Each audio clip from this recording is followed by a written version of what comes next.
At the border between the Forgotten Crossroads and Green Path, there stands a sign that has the following text. Travelers of Hallownest, descend through verdant wilds and fungal groves to reach the city at the kingdom's heart. This marks the beginning of the Pilgrim's Way, a road that, as described on the sign, travels through Green Path, Fog Canyon, and the fungal wastes before finally arriving at the capital, the City of Tears. Based on the text in the sign, it seems this was a route that new arrivals to Hallownest were meant to take from Dirtmouth at the top of the kingdom to reach the capital. The road moves left from the crossroads into Green Path before doubling back and going to the right, weaving down into Fog Canyon, then stretching right and up through the fungal wastes, before making a reverse S shape down to the bridge leading to the capital. However, if you look at the map of Hallownest, you may begin to notice a slight issue with the Pilgrim's Way in that it makes no freaking sense. I mean, seriously, if you look over at the crossroads, you'll notice a much simpler path, going through a series of conveniently placed elevators, secure paved roads, and even a village as a nice rest stop, all before ending in the exact same spot. That seems preferable to the route with acid pools, exploding jellyfish, giant carnivorous plants, and fungal spores in the air. And that's not even mentioning the public transit system of giant stag beetles capable of taking bugs from Dirtmouth straight to the capital's main station. This road has been ridiculed by the game's community for years as a piece of infrastructure that makes no sense, and for good reason. So, why does it exist? Well, using real-world history and, oddly enough, political science and international relations theory, I intend to answer that question.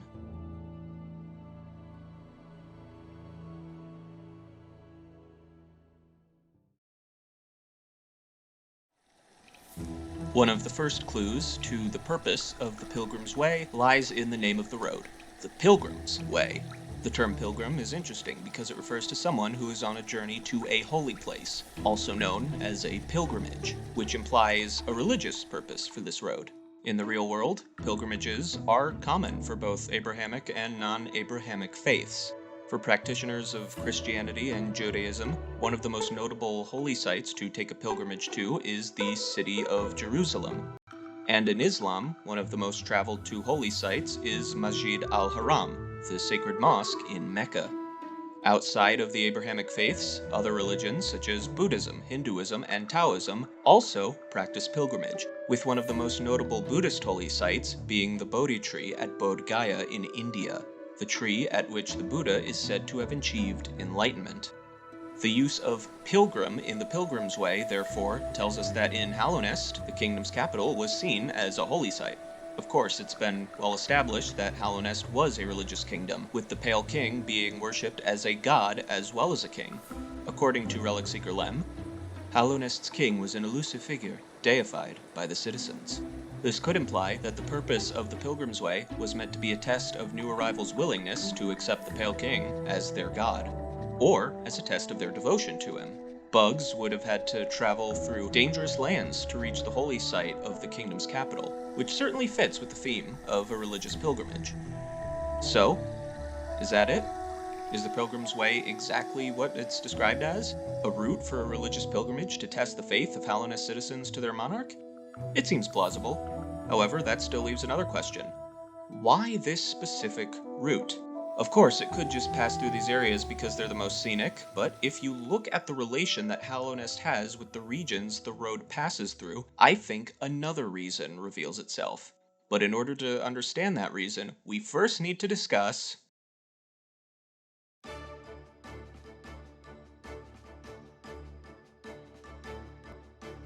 In the early 1800s, the northern regions of Mexico were largely disconnected from the central Mexican government, due to the corrupt heads of state being disinterested in the small ranching economy of the northern states. The roads leading from Mexico City to cities in Texas, California, and the surrounding states were poorly maintained, making travel to and from the capital difficult, and supplies were sent up to that region infrequently at best.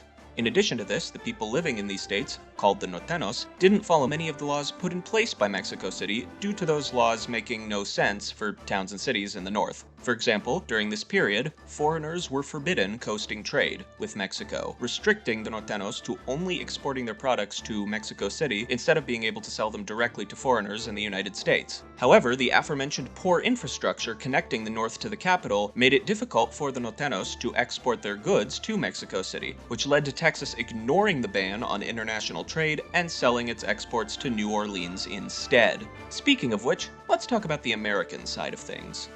Unlike Mexico City, New Orleans had established respectable trade with Mexican ports, and had invested in ample infrastructure to make trade with the Nortenos easier. Additionally, American settlers moving out west were interested in the land in northern Mexico, and bought up much of said land. The increase in American settlers further harmed Mexico's control over the region, as the massive amount of new American residents in Texas, similar to the Nortenos, had no allegiance to Mexico City, and in fact, were actually in agreement with the Nortenos about wanting to declare independence. The Nortenos were disgruntled from decades of mistreatment from Mexico City, as well as enticed by the economic opportunities offered by the US. The American settlers were also unhappy with the Mexican government because, why are they mad again? I think it was something like, oh. Ooh. They were southern settlers looking to build slave plantations in Texas and were unhappy with Mexico's ban on slavery. Maybe Mexico's government wasn't all bad. Anyway, given the increase in residents of Texas who wanted out of Mexico, the poor connection between Mexico City and Texas, and good connections Texas had with the US, it's no wonder that Texas gained independence. This revolution is a great case study of an international relations principle called internal integration. Internal integration is a measure of how easily an entity can reach, access, and control everything that's a part of it. And for countries in particular, this means its land, institutions, infrastructure, businesses, and other aspects. Internal integration is important for countries because it determines how far a country can project its influence. If something isn't internally integrated into a country, then the country can't control it, and therefore, effectively, doesn't even own it. In the case of the Texas Revolution, Mexico didn't internally integrate Texas. The roads weren't maintained, making it physically difficult for, say, the army to reach Texas, and the people there didn't obey Mexico's laws, decreasing its legitimacy as the authority of the region.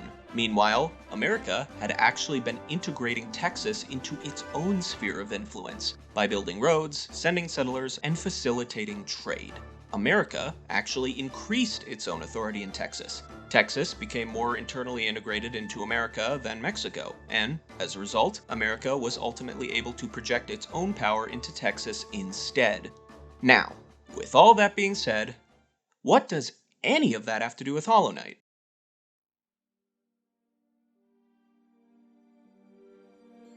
The first major region Pilgrim's Way runs through is Greenpath, a place that is, interestingly enough, not actually a part of Hallownest. A lore tablet by the Pilgrim's Way reads, "Those who stray from the White King's roads shall face the law of Un." This implies that the laws of Greenpath are separate from the laws of Hallownest, and that the laws of Hallownest apply on the road, while Un's laws apply off of it. It's also worth mentioning that Hallownest and Greenpath are implied to have a somewhat tenuous relationship with each other due to parts of Lower Greenpath having been annexed fully into Hallownest. A lore tablet between Greenpath and the Queen's Gardens reads, "Though once our lands, a pale being lays claim to the caverns ahead." This directly implies that the Queen's Gardens were once a part of Greenpath, but a pale being, either the Pale King or the White Lady, took this region of Greenpath for Hallownest. Fog Canyon is also thought to have been annexed out of Greenpath by Hallownest, due to some architectural features that resemble those in Greenpath. All of this shows a clear tension between Hallownest and Greenpath, and this tension helps to explain why the Pilgrim's Way was built to pass through it. Just like in the Texas Revolution, it all ties back to internal integration. Similar to how the US was able to strengthen its infrastructure with Texas, while also encouraging Americans to settle there, the Pilgrim's Way serves as a method for Hallownest to increase its own influence in Greenpath while also diminishing Un's, by both developing infrastructure within the region, as well as encouraging worshippers of the Pale King to frequently pass through Un's land, most likely unwanted by Un and her Moss kin. Based on bugs clearly not native to Greenpath appearing scattered across the Pilgrim's Way, it's clear that this strategy was working.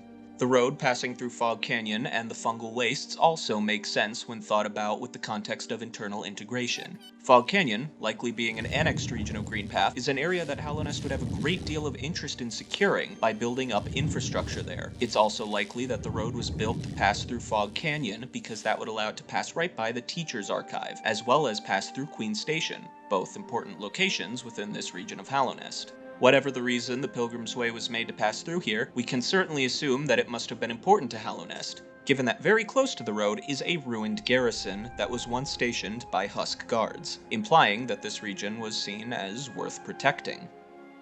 Finally, the Pilgrim's Way passing through the fungal wastes was also most likely the Pale King's attempt at internally integrating the annexed regions of his kingdom. A lore tablet in the wastes tells us, "Warily, we, the mushroom people, accept the will of the worm." And due to the mushroom's wariness to being annexed into Hallownest, this area would have also been an area of concern for the Pale King. Similar to the Notenos not obeying the laws of Mexico's government in the early 19th century, the wariness of the mushroom's arrangement with Hallownest may have led them to also not follow Hallownest's laws, diminishing the Pale King's control of the region. And this potential area of conflict is likely why the Pale King felt the need to have the Pilgrim's Way pass through the fungal wastes. Husks of pilgrims following the path can also be found on this section of the road. Some dead, others claimed by the fungus, showing that this section of the road was also effective at getting the Pale King's worshippers to maintain a constant presence in the region. There is also some evidence of cultural integration being attempted in the fungal wastes. First off, the Queen Station, located at the edge of the wastes, was said by the last stag to be a bustling hub of travel, well placed for travelers visiting the outer edges of the land. Which means that travelers from Hallownest were ever present in the fungal wastes and Fog Canyon, even outside of pilgrimage. Finally, while this is a smaller detail, along the Pilgrim's Way there is a small room that appears to be a garden of sorts, containing flora found in the Queen's Gardens. This implies another small but very interesting example of cultural exporting, allowing the mushrooms and pilgrims alike to appreciate the beauty from other regions of Hallownest without needing to venture off the beaten path.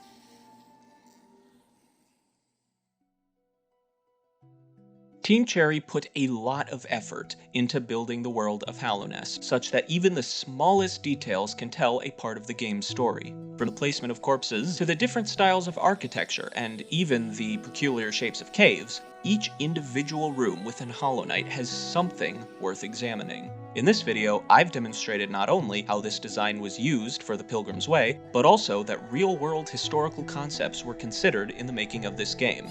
The purpose of the Pilgrim's Way is twofold. It exists as a path for bugs who wish to join the Kingdom of Hallownest to follow in order to prove their devotion to the Pale King, and, more importantly, serves as a way to strengthen Hallownest's control over its annexed territories, as well as to diminish the control that Greenpath has over its own nation. Something that I really like about this design choice is that it touches on the political side of the Pale King's reign over Hallownest. So much of the analysis of this game's lore focuses on the divine aspects of the Pale King's rule, and how he tried to use his divine powers to save Hallownest. But I think it's fascinating to also see him being characterized as a shrewd politician, trying to advance the agendas of his kingdom. Of course, it also speaks to the sheer amount of work that was put into the details of Hollow Knight.